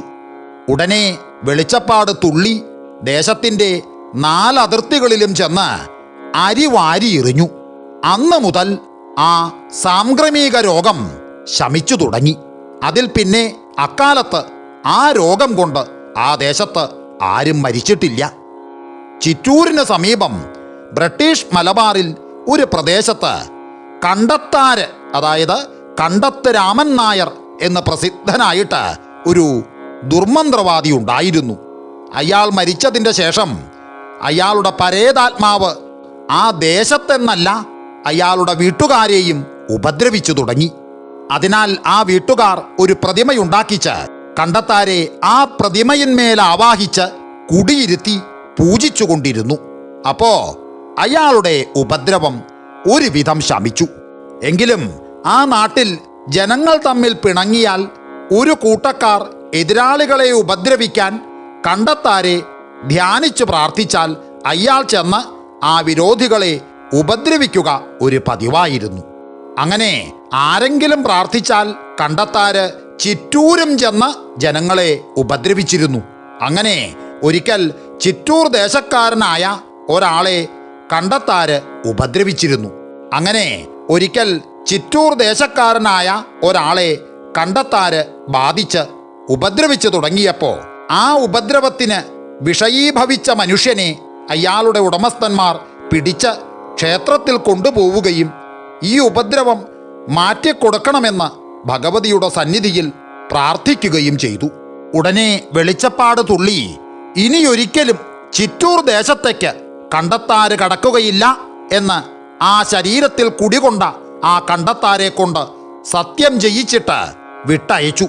അതിൽ പിന്നെ കണ്ടത്താരുടെ ഉപദ്രവം ആ ദേശത്തുണ്ടായിട്ടില്ല. ഇങ്ങനെ ചിറ്റൂർക്കാവിൽ ചെന്നിട്ട് അനേകം ബാധകൾ ഒഴിഞ്ഞു പോയിട്ടുണ്ട്. ഇതുകൂടാണ്ട് ഒരിക്കൽ പാണ്ടിയിൽ നിന്ന് ഒരു പട്ടര് കുടുംബസഹിതം കൊടുങ്ങല്ലൂർ വന്ന് താമസിച്ചിരുന്നു. അദ്ദേഹത്തിന് ഒരു ബാധാ ഉപദ്രവമുണ്ടായി. ഒരു പിശാചാണ് അദ്ദേഹത്തെ ബാധിച്ചത്. എന്നാൽ ആ പിശാചിൻ്റെ ആവേശമുണ്ടാകുന്ന സമയങ്ങളിൽ അദ്ദേഹം തുള്ളുകയോ ചാടുകയോ ഒന്നും ചെയ്തിരുന്നില്ല. എവിടെയെങ്കിലും ഒരു സ്ഥലത്ത് ചെന്ന് ഒന്നും മിണ്ടാതെയിരിക്കും. അപ്പോൾ അദ്ദേഹത്തോട് ആരെങ്കിലും എന്തെങ്കിലും ചോദിച്ചാൽ മറുപടി ഒന്നും പറയില്ല. ചില ദിവസങ്ങളിൽ ആ പിശാചിൻ്റെ ആവേശം നിമിത്തം അദ്ദേഹം കുളിക്കാതെയും ഉണ്ണാതെയും ഉറങ്ങാതെയും ഇരിക്കാറുണ്ടായിരുന്നു. ഈ ബാധാ ഉപദ്രവം ഒഴിക്കുന്നതിനായി അദ്ദേഹത്തിൻ്റെ ബന്ധുക്കൾ പല മന്ത്രവാദികളെ വരുത്തി അനേകവിധം മന്ത്രവാദങ്ങൾ ചെയ്യിക്കുകയും ഇദ്ദേഹത്തെ കൊണ്ടുപോയി പല ക്ഷേത്രങ്ങളിൽ ഭജിപ്പിക്കുകയും മറ്റും ചെയ്തു. ഒന്നുകൊണ്ടും ഒരു ഫലം ഉണ്ടായില്ല. അപ്പോൾ ഇദ്ദേഹത്തെ ചിറ്റൂർക്കാവിൽ കൊണ്ടുപോയി ഭജനമിരുത്തിയാൽ ഈ ബാധ നിശ്ചയമായിട്ടും ഒഴിഞ്ഞു പോകും എന്ന് ചിലർ പറയുകയാൽ ബന്ധുക്കളായവർ അദ്ദേഹത്തെ ചിറ്റൂർക്കാവിൽ കൊണ്ടുപോയി ഭജിപ്പിച്ചു. അപ്പോഴും ആ ശരീരത്തിൽ ആ പിശാചിൻ്റെ ആവേശം ഉണ്ടായിക്കൊണ്ട് തന്നെയിരുന്നു. അതുണ്ടാകുന്ന സമയങ്ങളിൽ അദ്ദേഹം അവിടെ കൊടിമരത്തിൻ്റെ സമീപത്ത് ചെന്ന് കിടക്കും. അപ്പോൾ ആരെല്ലാം എന്തെല്ലാം ചോദിച്ചാലും അദ്ദേഹം ഒന്നും മിണ്ടില്ല. അങ്ങനെ ഏകദേശം 3 മാസം കഴിഞ്ഞിട്ടും ഭജനത്തിൻ്റെ ഫലമൊന്നും കണ്ടില്ല. അദ്ദേഹത്തിൻ്റെ കൂടെ ചെന്നിരുന്ന ബന്ധുക്കൾ ഒരു ദിവസം വെളിച്ചപ്പാട് തുള്ളിയപ്പോൾ അവിടെ ചെന്ന് സങ്കടം പറഞ്ഞു. അപ്പോൾ വെളിച്ചപ്പാട് കൊടിമരത്തിൻ്റെ ചുവട്ടിൽ കിടന്നിരുന്ന ആ ബ്രാഹ്മണനെ തൻ്റെ അടുക്കലേക്ക് വിളിച്ചു. അദ്ദേഹം ചെന്നില്ല. ഉടനെ വെളിച്ചപ്പാട് അദ്ദേഹത്തിൻ്റെ അടുക്കൽ ചെന്ന്, "നീ ആരാ? ഒഴിഞ്ഞു പോയിക്കൊള്ളാമോ?" എന്നും മറ്റും ചോദിച്ചു. അതിനും അദ്ദേഹം മറുപടി ഒന്നും പറഞ്ഞില്ല. അപ്പോൾ വെളിച്ചപ്പാട് തൻ്റെ കയ്യിലിരുന്ന ആയുധം, അതായത് നാന്തകം വാള്, അതുകൊണ്ട് വെളിച്ചപ്പാടിൻ്റെ തല തന്നെ അങ്ങട് വെട്ടിപ്പൊളിച്ച് കുറച്ച് രക്തവും മാംസവും വടിച്ചെടുത്ത് ആ പട്ടരുടെ മുഖത്തേക്ക് ഒരേറു വച്ചു കൊടുത്തു. ആ സമയത്ത് പട്ടര്, "അയ്യോ വേണ്ട, ഞാനൊരു പിശാചാണ്, ഇതാ ഞാൻ ഒഴിഞ്ഞു പോകണു" എന്ന് പറയുകയും ഉടനെ പട്ടർ സ്വസ്ഥതയെ പ്രാപിക്കുകയും ചെയ്തു. എങ്കിലും അദ്ദേഹത്തിൻ്റെ കൂടെ ചെന്നിരുന്ന ബന്ധുക്കൾക്ക് ഇതുകൊണ്ട് നല്ല തൃപ്തിയും വിശ്വാസവും വന്നില്ല. ഈ പിശാച് സത്യം ചെയ്തില്ലല്ലോ, അതുകൊണ്ട് അതൊഴിഞ്ഞു പോയിരിക്കുകയില്ല എന്നായിരുന്നു അവരുടെ വിചാരം. അതിനാൽ അവർ അദ്ദേഹത്തെ കൊണ്ടുപോകാതെ പിന്നെയും അവിടെ തന്നെ താമസിപ്പിച്ചു. അതു വേണ്ടായിരുന്നു എന്നായിരുന്നു അന്യന്മാരുടെ ചിലരുടെ വിചാരം. എങ്കിലും അധികം താമസിയാതെ ആ ബന്ധുക്കളുടെ വിചാരം തന്നെയാണ് ശരിയായിരുന്നതെന്ന് എല്ലാവർക്കും ബോധ്യമായി. അടുത്ത വെള്ളിയാഴ്ച ആ പിശാച് പിന്നെയും ആ പട്ടരെ ബാധിച്ചു. അപ്പോൾ അദ്ദേഹം യഥാപൂർവം മൗനമായി കൊടിമരത്തിൻ ചുവട്ടിൽ ചെന്ന് കിടന്നു. ഉടനെ വെളിച്ചപ്പാട് തുള്ളി അവിടെ ചെന്ന് മുമ്പ് ചെയ്തതുപോലെ തല വെട്ടിപ്പൊളിച്ച് രക്തവും മാംസവും വടിച്ചെടുത്ത് പട്ടരുടെ മുഖത്തേക്ക് വലിച്ചെറിഞ്ഞു. അപ്പോ ആ പട്ടര് പറഞ്ഞു, വേണ്ട, ഞാൻ ഒഴിഞ്ഞു പോയിക്കൊള്ളാം എന്ന് വീണ്ടും പറഞ്ഞു. ഉടനെ വെളിച്ചപ്പാട് ഇനി ഒരിക്കലും ഈ ദേഹത്തെ ബാധിക്കയില്ലെന്ന് സത്യം ചെയ്യിച്ച് ആ പിശാചിനെ ഒഴിച്ചു വിട്ടു. പട്ടര് നല്ല സ്വസ്ഥനായി ദേവിക്ക് അനേകം വഴിപാടുകൾ കഴിച്ച് വന്ദിച്ചിട്ട് ബന്ധുക്കളോടുകൂടി സ്വഗൃഹത്തിലേക്ക് മടങ്ങിപ്പോവുകയും ചെയ്തു.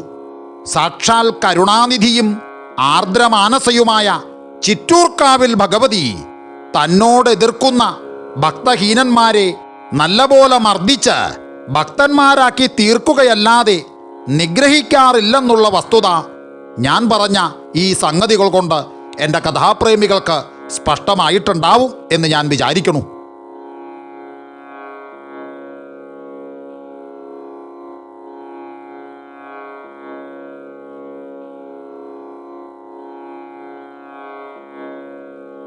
ആർദ്രമാനസയും സാക്ഷാൽ കരുണാനിധിയും ആർദ്രമാനസയുമായ ചിറ്റൂർക്കാവിൽ ഭഗവതി തന്നോടെതിർക്കുന്ന ഭക്തഹീനന്മാരെ നല്ലപോലെ മർദ്ദിച്ച് ഭക്തന്മാരാക്കി തീർക്കുകയല്ലാതെ നിഗ്രഹിക്കാറില്ലെന്നുള്ള വസ്തുത മേൽപ്പറഞ്ഞ സംഗതി കൊണ്ട് എൻ്റെ കഥാപ്രേമികൾക്ക് സ്പഷ്ടമാകുന്നുണ്ടല്ലോ. എന്നാൽ ആ ദേവി തൻ്റെ ഭക്തന്മാരെ സങ്കടപ്പെടുത്തുന്നവരെ നിഗ്രഹിക്കുക തന്നെ ചെയ്യും. അതിന് ദൃഷ്ടാന്തമായി ചില സംഗതികൾ കൂടി എൻ്റെ കഥാപ്രേമികളോട് പറയാം. ചിറ്റൂർക്കാവിൽ വെളിച്ചപ്പാടാവാനുള്ള അവകാശം അവിടെയുള്ള 2 വീട്ടുകാർക്ക് മാത്രമേ കൊടുത്തിരുന്നുള്ളൂ. അതിൽ ഒന്ന് വരവൂർ വീട്ടിലേക്കും പിന്നെ ഒന്ന് തരകൻ്റെ വീട്ടിലേക്കുമായിരുന്നു. ഒരു കാലത്ത് ചാമുത്തരകൻ എന്നൊരാള് അവിടെ വെളിച്ചപ്പാടായി തീർന്നു. അയാൾക്ക് പണത്തിലുള്ള ആഗ്രഹം ക്രമത്തിലധികമായിരുന്നതിനാൽ ചിലപ്പോൾ കളവായിട്ടും തുള്ളാറുണ്ടായിരുന്നു. അത് ആ ദേശത്തെ പ്രധാനന്മാരിൽ ഒരാളായിരുന്ന അമ്പാട്ട് രാമച്ചമേനോൻ എന്ന ആൾക്ക് ഒട്ടും രസിച്ചിരുന്നില്ല. രാമച്ചമേനോൻ ഭഗവതിയെക്കുറിച്ച് വളരെ ഭക്തിയും വിശ്വാസവുമുള്ള ഒരാളായിരുന്നു. ഈ ചാമുത്തരകൻ ഇങ്ങനെ കള്ളത്തുള്ളൽ തുള്ളിക്കൊണ്ടിരുന്നാൽ ജനങ്ങൾക്ക് ഭഗവതിയെക്കുറിച്ചുള്ള ഭക്തിയും വിശ്വാസവും കുറഞ്ഞു പോവുകയും അപ്പോൾ ക്ഷേത്രകാര്യങ്ങളൊന്നും നേരെ നടക്കാതെയാവുകയും ചെയ്യുമല്ലോ എന്നായിരുന്നു രാമച്ചമേനോൻ്റെ വിചാരം. അത് അദ്ദേഹത്തിന് വലിയ സങ്കടവുമായിരുന്നു. അങ്ങനെ ഒരു ദിവസം വെളിച്ചപ്പാട് തുള്ളിയപ്പോൾ ജനങ്ങളുടെ കൂട്ടത്തിൽ രാമച്ചമേനോനെ കാണാഞ്ഞിട്ട് വെളിച്ചപ്പാട് ചോദിച്ചു, "അല്ല, ഇന്ന് എൻ്റെ മക്കളുടെ കൂട്ടത്തിൽ ഒരാളെ കാണുന്നില്ലല്ലോ. ഒരാൾ ചെന്ന് ക്ഷണത്തിൽ അയാളെ വിളിച്ചുകൊണ്ടുവരട്ടെ എന്ന് കൽപ്പിച്ചു. ഉടനെ ഒരാള് ഓടിപ്പോയി രാമച്ചമേനോനെ കണ്ട് കൽപ്പന അറിയിച്ചു. അപ്പോ രാമച്ചമേനോൻ പറഞ്ഞു, ഏയ്, എനിക്കിപ്പോൾ വരാൻ മനസ്സില്ല. ചാമു വിളിക്കുന്നിടത്ത് വരാനുള്ളവനല്ല ഈ ഞാൻ എന്ന് പറഞ്ഞയച്ചു. അത് ആ ആള് ചെന്നറിയിച്ചു. ആ, എൻ്റെ മകന് ഇങ്ങോട്ട് വരാൻ മനസ്സില്ലെങ്കിൽ ഞാൻ അങ്ങോട്ട് ചെല്ലാം എന്ന് കൽപ്പിച്ചിട്ട് അങ്ങോട്ട് പുറപ്പെട്ടു. ആ സമയത്ത് രാമച്ചമേനോൻ ഇങ്ങോട്ട് പുറപ്പെട്ടിരുന്നു. അങ്ങനെ മാർഗമധ്യേ രണ്ടുപേരും തമ്മിൽ കണ്ടു. അപ്പോ വെളിച്ചപ്പാട് ചോദിച്ചു, എൻ്റെ മകന് ഞാൻ വിളിക്കുന്നിടത്ത് വരാൻ മനസ്സില്ല ലേ എന്ന് ചോദിച്ചു. അതിന് മറുപടിയായിട്ട് രാമച്ചമേനോൻ പറഞ്ഞു, ദേവി വിളിച്ചാൽ എവിടെയായാലും എപ്പോഴായാലും ഞാൻ വരാൻ തയ്യാറാണ്. എന്നാൽ ചാമു വിളിക്കുന്നിടത്ത് വരാൻ എനിക്ക് മനസ്സില്ല എന്നേ പറഞ്ഞുള്ളൂ എന്ന് പറഞ്ഞു. അയാൾ ചിലപ്പോ കളവായിട്ടും തുള്ളുന്നത് കൊണ്ട് ജനങ്ങൾക്ക് ദേവിയെക്കുറിച്ചുള്ള ഭക്തിയും വിശ്വാസവും കുറഞ്ഞു തുടങ്ങിയിട്ടുണ്ട്. ദേവി ഇതൊന്നും അറിഞ്ഞിട്ടില്ലാത്ത വിധത്തിലിരിക്കുന്നു. ഇങ്ങനെയായാൽ ഇവിടെ കാര്യമൊന്നും നടക്കാതെയാവും. അത് വലിയ സങ്കടമാണ് എന്നറിയിച്ചു. അത് കേട്ടപ്പോ വെളിച്ചപ്പാട് പറഞ്ഞു, ഞാനെല്ലാം അറിഞ്ഞുകൊണ്ട് തന്നെയാണ് ഇരിക്കണത്. എൻ്റെ മക്കൾ ഒട്ടും സങ്കടപ്പെടണ്ട. ഈ സങ്കടം ഞാൻ ഉടനെ തീർത്തോളാം എന്ന് കൽപ്പിക്കുകയും പിന്നെ എല്ലാവരും കൂടി ക്ഷേത്രത്തിലേക്ക് പോവുകയും ചെയ്തു. അവിടെ എത്തിയ ക്ഷണത്തിൽ വെളിച്ചപ്പാടിൻ്റെ കലിയടങ്ങി. ചാമുത്തരകൻ അവിടെ തന്നെ വീണു. പിന്നെ ആളുകൾ കൂടി എടുത്താണ് അയാളെ വീട്ടിലേക്ക് കൊണ്ടുപോയത്. വീട്ടിലെത്തിയപ്പോഴേക്കും അയാൾക്ക് പനി തുടങ്ങിയിരുന്നു. 3-ാം ദിവസമായപ്പോഴേക്കും അയാളുടെ ദേഹത്തെല്ലാം വസൂരിക്കുരുക്കൾ നിറഞ്ഞു. 7-ാം ദിവസം അയാൾ മരിക്കുകയും ചെയ്തു. ഒരു വെളിച്ചപ്പാട് കഴിഞ്ഞാൽ പിന്നെ ആദ്യം തുള്ളി ക്ഷേത്രത്തിൽ ചെന്ന് അട്ടഹസിക്കുന്ന ആളെയാണ് അവിടെ പിന്നത്തെ വെളിച്ചപ്പാടായി നിയമിക്കുക പതിവ്. ചാമത്തുകാരൻ കഴിഞ്ഞതിൻ്റെ ശേഷം ആദ്യം തുള്ളി ക്ഷേത്രത്തിൽ ചെന്ന് അട്ടഹസിച്ചത് വരവൂരെ ഒരു ശാമുമേനോനായിരുന്നു. അതിനാൽ ആ ആളെ തന്നെ പിന്നത്തെ വെളിച്ചപ്പാടായി അവിടെ നിയമിച്ചു. ആ മനുഷ്യൻ കളവായിട്ട് തുള്ളാറില്ലായിരുന്നുവെങ്കിലും ഒരു നല്ലവനല്ലായിരുന്നു. ഏഷണിപ്രയോഗങ്ങൾ കൊണ്ടും മറ്റും ദേശത്തുള്ള ജനങ്ങളെ ഭിന്നിപ്പിച്ച് വഴക്കുകൾ ഉണ്ടാക്കുകയായിരുന്നു അയാളുടെ പ്രധാന തൊഴിൽ. ആ ദേശത്തുള്ളവരെല്ലാവരും ആയുധവിദ്യ അഭ്യസിക്കുക ശ്രീകണ്ഠത്തു പണിക്കരുടെ കളരിയിലായിരുന്നു പണ്ടേ തന്നെ പതിവ്. ഈ ശാമുമേനോൻ ജനങ്ങളെ പറഞ്ഞ് പിണക്കി അഭ്യാസത്തിന് അവിടെ ആരും പോകാതെയാക്കി. ശ്രീകണ്ഠത്ത് അക്കാലത്തുണ്ടായിരുന്ന മൂത്ത പണിക്കർ ഒരു ശുദ്ധാത്മാവും ഭഗവതിയെക്കുറിച്ച് അളവറ്റ ഭക്തിയുള്ള ആളുമായിരുന്നു. അഭ്യാസത്തിന് അവിടെ ആരും ചെല്ലാതെയായതുകൊണ്ട് മൂത്ത പണിക്കർക്ക് വളരെ സങ്കടായി. അങ്ങനെ ഇരിക്കുമ്പോൾ ആ ശാമുമേനോൻ ഒരു ദിവസം രാത്രിയിൽ ഒരു ദുഷ്ടനെ കൊണ്ട് ശ്രീകണ്ഠത്ത് പണിക്കരുടെ പുരയ്ക്ക് തീ വയ്പ്പിക്കുകയും ചെയ്തു. പുരയ്ക്ക് തീ പിടിച്ച് കത്തുന്നത് കണ്ടിട്ട് മൂത്ത പണിക്കർ അത് കെടത്താൻ ശ്രമിക്കാതെ ധൈര്യസമേതം അത് നോക്കിക്കൊണ്ട്, എൻ്റെ ഭഗവതി, ഈ കത്തുന്നത് എൻ്റെ ഗൃഹമല്ല, ദേവിയുടെ ക്ഷേത്രമാണ്. അവിടുന്ന് തന്നെ ഇതിന് സമാധാനമുണ്ടാക്കണം എന്ന് പറഞ്ഞു. ആ സമയത്ത് നമ്മുടെ ശാമുമേനോൻ ഒരു വീടിൻ്റെ മാളികയിലിരിക്കുകയായിരുന്നു. അയാൾ അവിടെ നിന്ന് ഇറങ്ങിയപ്പോൾ കോവിണിയിൽ നിന്ന് കാൽ തെറ്റി താഴെ വീണ് തല പൊട്ടി മരിച്ചു. അപ്പോഴും ശ്രീകണ്ഠത്തെ പുര മുഴുവനായും കത്തിക്കഴിഞ്ഞിട്ടില്ലായിരുന്നു. ആ പുര പോയിട്ട് ഭഗവതിയുടെ കൃപ കൊണ്ട് ക്ഷണത്തിൽ ശ്രീകണ്ഠത്ത് പൂർവാധികം ഭംഗിയായിട്ട് വീണ്ടും പുരപണി നടന്നു. ശാമുമേനോൻ കഴിഞ്ഞിട്ട് പിന്നക്കാവിൽ വെളിച്ചപ്പാടായി തീർന്നത് ഒരു ചാമുത്തരകനായിരുന്നു. അയാൾ കളവായിട്ട് ഒരിക്കലും തുള്ളാറില്ലായിരുന്നു. അയാൾക്ക് ഭഗവതിയെക്കുറിച്ച് വളരെ ഭക്തിയും ഭയവും വിശ്വാസവും ഉണ്ടായിരുന്നു. അയാൾക്ക് പ്രായാധിക്യം നിമിത്തം തുള്ളാനെന്നല്ല എഴുന്നേറ്റ് നടക്കാൻ കൂടി വയ്യാതെ കിടപ്പിലായപ്പോൾ വരവൂര് വീട്ടിലെ ഒരാൾക്ക് ദിവസം പ്രതി കുറച്ച് നേരത്തേക്ക് ഒരു വിറയൽ തുടങ്ങി. അത് ക്രമേണ വർദ്ധിച്ച് ഒടുക്കം അയാൾ തുള്ളി ക്ഷേത്രത്തിൽ ചെന്ന് അട്ടഹസിച്ചു. അക്കാലത്ത് ചിറ്റൂർ ദേശക്കാർ പിണങ്ങി 2 കക്ഷികളായി പിരിഞ്ഞിരിക്കുകയായിരുന്നു. അതിൽ ഒരു കക്ഷിക്കാർ വരവൂർക്കാരുടെ ഭാഗത്തും മറ്റവർ തരകന്റെ ഭാഗത്തുമായിരുന്നു. തരകന്റെ ഭാഗത്തായിരുന്നവർക്ക് വരവൂര് മേനോൻ വെളിച്ചപ്പാടാകുന്നതിൽ സമ്മതമില്ലായിരുന്നു. അതിനാൽ അവർ അന്ന് വാർദ്ധക്യത്താൽ കിടപ്പായിരുന്ന തരകന്റെ മകനായിരുന്ന കൃഷ്ണത്തരകനെ പറഞ്ഞിളക്കി തുള്ളിച്ചു. അയാളും ക്ഷേത്രത്തിൽ ചെന്ന് അട്ടഹസിച്ചു. അത് മറ്റേ കക്ഷിക്കാർക്കെന്നല്ല, അയാളുടെ അച്ഛന് തന്നെയും സമ്മതമല്ലായിരുന്നു. ആ വൃദ്ധൻ മകനെ വിളിച്ച് ദേവിയുടെ അനുഗ്രഹമില്ലാതെ ഇങ്ങനെ തുള്ളുന്നത് ദോഷമാണെന്നും മറ്റും വളരെയധികം പറഞ്ഞു നോക്കി. അതൊന്നും കൃഷ്ണത്തരകന് സമ്മതമായില്ല.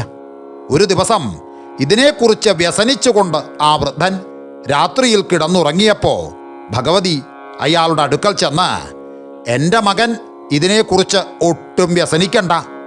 1 കൊല്ലം കഴിയുന്നതിന് മുമ്പ് ഞാനിതിന് നിവർത്തിയുണ്ടാക്കിക്കോളാം.